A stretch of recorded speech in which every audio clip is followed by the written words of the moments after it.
Welcome to the next episode of Plenty in 20. This month we're going to be talking about embedding values in the workplace. So let's start by talking about what workplace values actually are. And in our experience, our opinion, workplace values are the ultimate way to define the ultimate culture your organisation wants to work towards. They represent they're words that describe or define what it's like to come to work each day, how we'll treat each other. And so we often talk about values as our promise to each other. But I want to go back to something we said because it's so important. It's the number one way to define what your ideal culture actually looks like in practice. So values are not rules. And I'll dig into that a little bit later with an example. They're not a mission, they're not our purpose, they're not service standards. Those are all really important things, but they're not our values. None of those things, rules, tell us what we can't do. Our mission, purpose, service standards are aspirational things. They tell us why we're here. Some of the standards we'll work to with our external customers, the people that we serve, whatever you call them in your organisation, but they're not values. So I'm going to take you through a bit of a process here. We're going to talk about this being the stumbling block. Then we're going to talk about two of the biggest categories of issues with values. Now, as we talk about the issues, of course, that will help you see some strategies that you can use. And then finally, we're going to get into some pro tips. So the big stumbling block is values, A, are no good if they're just on paper, but B, you can't actually go through the process of embedding them if you don't have them. So as an organisation, if you don't currently have values, I'd urge you to make that a priority. It doesn't have to be tokenistic. It can be an inclusive process with your team that you do either internally or with the support of an organisation like ours. So if you don't have values, I'd switch off the video now, and only kidding, and it's worth the 20 minutes to get some extra tips, but I would start there. So once you've got values, the main issues with embedding them are either structural or behavioural. Now, when we talk about structural, there's a number of specific structural issues. The first one that we come across very often is that they're not relevant. And they're not relevant because you've had so much turnover. They were set in 2018. In the intervening years, you've had 70% turnover. So most of the current team don't relate to the values in any way. There's something that they came in, they may have heard about, they probably spotted on a coffee cup or on a screensaver or on a chart in the back of the toilet door or something like that. But they don't really get them. So if you've had significant turnover, that's a good time to revisit your values. You don't have to throw them all out, but you might revisit them, and in that process you might find that some need to be replaced. Would recommend revisiting values every 2 to 3 years. If you leave it longer, you're much more likely to have to start from scratch again. If you do it every 2 or 3 years, there's a reasonable relevance to the current team, and you're probably in the area of refining. You're maybe picking 1 or 2 more, maybe 1 or 2 are no longer needed, they've served their purpose. The second structural issue is that they're confusing. So they're worded in such a way that people don't know what they mean, or there's no explanation. They're just these words that, again, they've seen in the induction or something. There's an organisation that I know of that their CEO created a manifesto, and I have no words to describe that. But as part of that manifesto, there was something like 40 values. No one's ever going to understand that. So somewhere between 3 is a minimum, 6 I would say is an absolute maximum, 4 or 5 seems to be the sweet spot, is a good number of values.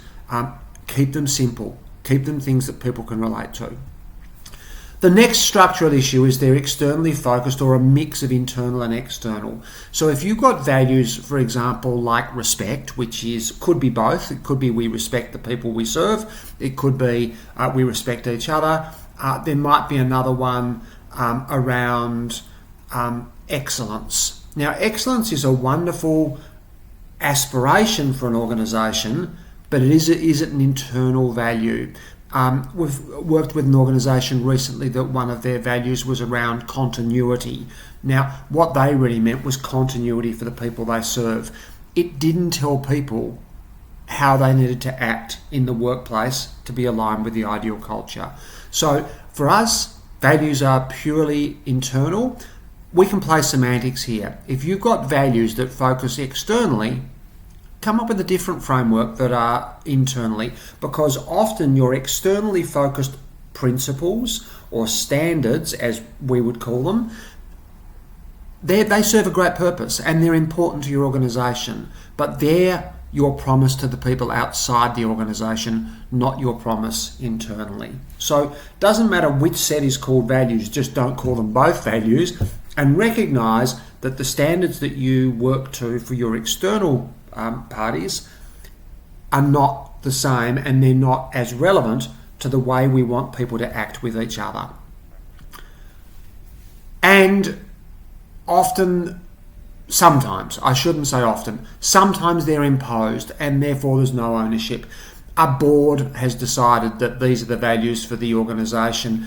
Now, that's lovely, but the board don't work there. Or an executive team gets together, has an offsite, decides these are wonderful values, but again, they're imposing them top down. Now, we have hierarchy in organisations for very good reasons. It helps us make decisions, control workflow, manage priorities, all that sort of stuff. However, there should be no hierarchy when it comes to values. And if the executive impose a set of values, then they're hierarchical to start with. This is something we expect you to work with. So our view is that they need to be established by the people who are expected to be accountable to them, which is everyone in the organisation. And another one here is that people don't know them. And that's often because we've done the tick and the flick, we've set the values, we've moved on to the next priority, and that's all. We need to have specific strategies, or we've made tokenistic efforts to communicate them, but they're not in the organisation's DNA. More on that later. When it comes to behavioural, it's down to the gap between what the values say and people's actual experience. Everyone's going to be treated with respect, that's a value, but in reality, sometimes we let things go because people are too awkward to deal with, or it was the boss, or it's someone that we can't afford to upset because we don't want to lose them, or because they're prickly.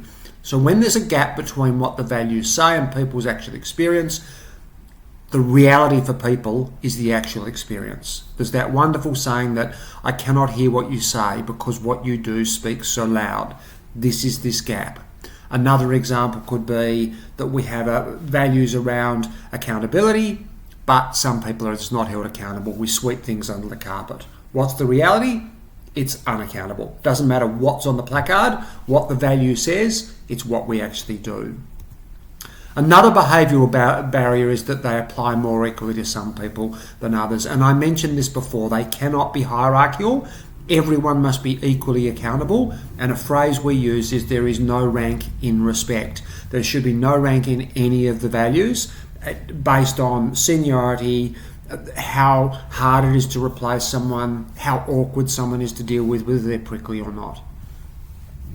And another one is that we confuse them with rules. So rules are great at governing very technical work. They're great at governing compliance, but not human behaviour. So sometimes we worked with one organisation that tried to define behavioural stuff with rules, and they've narrowed down, mind, to 65.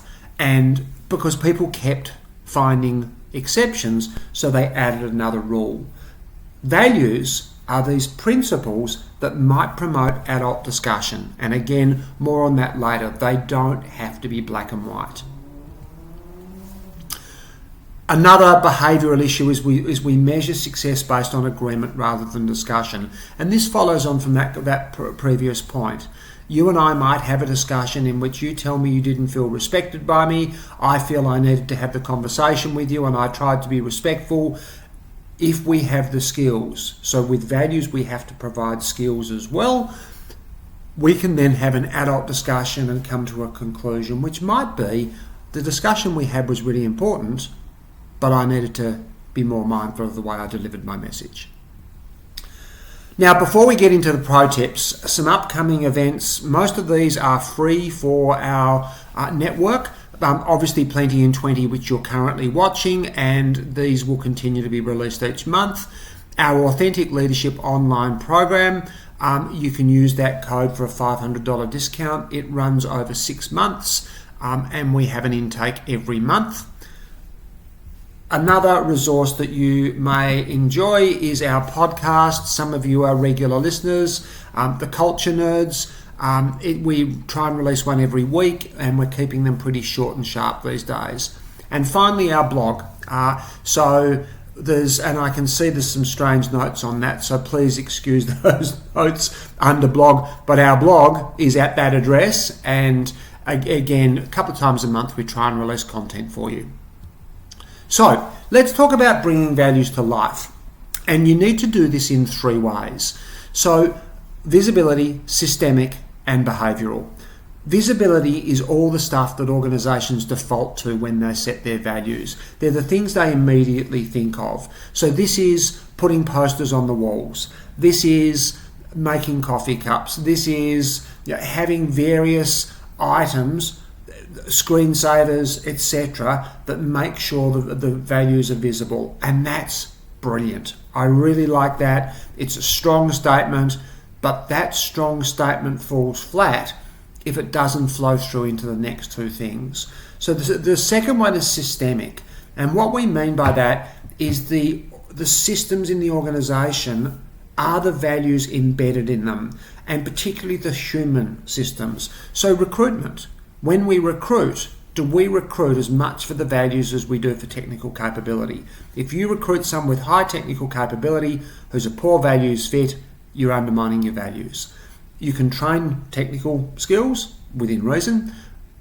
It's not always easy to train values if someone's simply not aligned. Are they part of your appraisals? Are they part of ongoing training? Are they part of coaching discussions, etc.? And thirdly, they have to be embedded in behaviour. And by behaviour, leaders have a really big role here. So when I'm giving feedback to someone, am I saying, don't do that, that's not right? Or am I saying, hey, I heard the conversation you and your colleague had. What might that have looked like if it was aligned with our values? Would you have handled it differently if our values had been front of mind? Or when someone comes to me and says, what should I do here? I might coach them. Rather than tell them, I might coach them and say, thinking about our values, what do you think the right choice would be in this circumstance? So they have to be embedded in everyday behaviour. Now, it shouldn't just be leaders doing that. Ultimately, we want people. They're about to send an email. They look at the email, they think about the values, and they change the email because it's simply not aligned. Here's some pro tips that we'll finish up with in the last few minutes. So the first tip here is leaders must model the values even when they aren't convenient. So sometimes as leaders we're frustrated and we want to tell people that. Now we shouldn't feel we can't be frustrated. It just might be the way we channel that. We might express that frustration, but we can express it in a way that aligns with the values. So I can tell someone quite respectfully that I'm frustrated by what's occurring with them. Sometimes I might have to go out of my way to model the values. Sometimes I might have to overcome my impulses. And when leaders don't model the values, they send a really clear message that the values are meaningless. So leaders must model them. There's another pro tip coming up, which is number 2, which hopefully tells you don't need to be perfect as a leader. If you make a mistake, it's because you're human. But we've got to own it. We've got to say to people, hey, look, I've been reflecting on the conversation we had this morning. I didn't get that quite right. This is such a powerful thing. Now, I said before in the previous pro tip, when leaders don't model the values, it sends a very clear message that they're not real. With this pro tip, when you make a mistake and own it and do it in a vulnerable way, it sends an absolutely clear message that values are very real. So it has the opposite effect. It's okay not to be perfect, we just have to own it. And sometimes, as a leader, the reality is you may need to take more responsibility to model that responsibility than the other person. The next pro tip is we need to have those daily conversations as part of coaching, as values conversations. And I mentioned this before. So this is the conversation where I see something happen and I ask someone, hey, what would that look like if we tweaked it a bit and did it in a more values-aligned way? Or I give someone feedback and they don't respond well. And I might say to them, hey, look, this feedback's really important. I'm going to ask you to think about the way you're responding with our values in mind. So there's a whole bunch of opportunities for us to have these micro conversations, micro feedback, small little bits of value alignment that we can embed as part of our everyday coaching. Now, leaders, if you're looking at the word coaching and going, oh, that feels overwhelming, there is another plenty in 20 on that, and it's an absolutely crucial part of your role. And we need to encourage team members to be accountable to each other. If the only person holding people accountable in our organisation is the manager, then we're constantly escalating things up to be dealt with down again. So we're forming all these little triangles all over the organisation. We need to get to a point where team members and where we are really clear in our expectation that team members will be accountable to each other. It is okay for people to say, hey, I didn't feel comfortable with that. It's okay to have a conversation where, hey, in that conversation, I didn't feel respected. I do like to coach people to use the word we, so I don't think we quite got that right. Could we unpack that? And it's 100% okay for team members to be doing this without involving you as the leader. In fact, you shouldn't know about most of the problems in the team because they're resolved before they come to your attention. But as a leader, you need to make that expectation really clear and give the team permission to have those conversations with each other so they don't hit that barrier of, don't tell me what to do, you're not my boss.